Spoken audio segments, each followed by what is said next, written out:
Yeni başlayanlar üçün bəs məsləhətiniz nə olardı?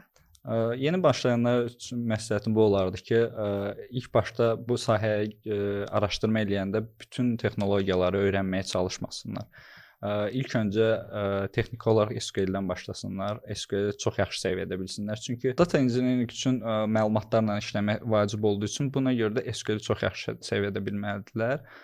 Bundan başqa daha çox video izləməkdən, yəni texniki olaraq oxuduqdan sonra özləri praktika etsinlər, özləri bir layihə qurmağa çalışsınlar. Çox sayda sadəcə bir database-dən başqa bir database-ə məlumatları olduğu kimi daşısınlar. Bunun üçün hər hansı bir tool ya istifadə edə bilərlər. Toollar sadəcə vasitədir. Siz data ilə nə edəcəyinizi bildikdən sonra toolları öyrənmək daha rahatdır.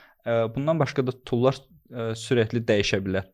Yəni bir tool öyrənim, məsələn, Airflow-nu öyrənim, hər şeyini yaxşı bilim demək deyil. Çünki yeni bir tool gələcək, yeni bir funksiyalar, feature-lar gələcək. Artıq o tooldan ayrılmalı olacaqsınız.